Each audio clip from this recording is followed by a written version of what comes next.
wa foyi tɛ se ka o bali. Janfajugu ni a siribaw si tɛ se ka Mali ni a denw bɔ o taabolo in kan. Awɔ, u ka bagabagaliw ni u ka kojugu foyi tɛ Mali jamana ka lafiya ni a ka sabati bɔ a cogo la.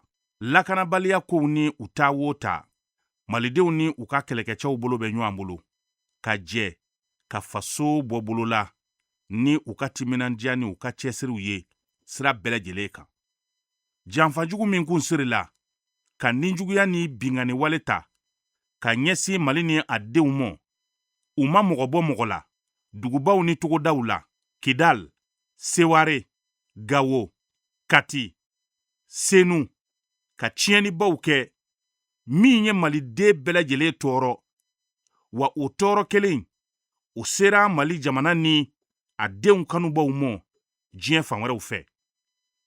Mali ye lafiya, bɛn ni kelenya jamanaba de ye, wa kabi Mali kunungo fɔ ka se a bi mɔ, Mali ni a denw ma o ko ninnu kɛ tulonkɛfɛn ye, kuma tɛ ka u bila kɔfɛ.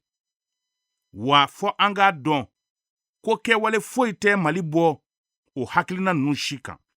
Jatigɛ ni farafarali kɛbaw ni u dɛmɛbaw minnu bɛ ka nin ko ninnu ta ka ɲɛsin Mali mɔ, olu de ye maajuguw ye minnu tɛ jamana ni a denw ka lafiya ani u ka hɛrɛ n'u ka basigi fɛ.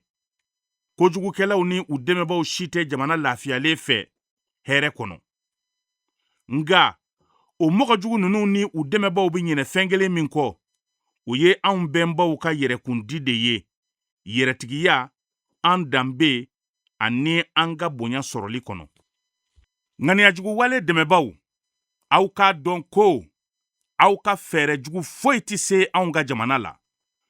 Fɔ aw k'a dɔn ko nin jamanadenw bɛnnen don, u bolo bɛ ɲɔgɔn bolo, u bi ɲɔgɔn fɛ, wa ko mana gwɛlɛya cogo o cogo, u ti bɔ ɲɔgɔn kɔ, u ti ɲɔgɔn janfa.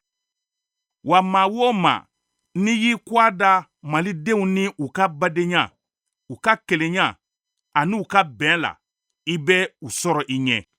Nin kɛbalikɛ ninnu ni u ta o ta, Malidenw jɔlen don, u wasalen don, wa u cɛsirilen don u ka jamana ye.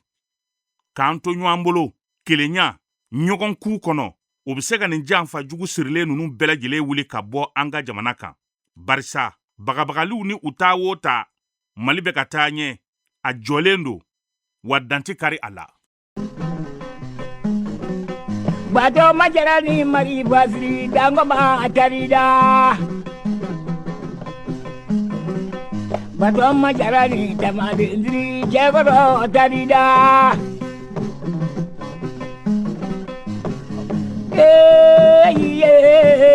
Maule kolo koluga jalu menyanye sajara sabahu la jamae.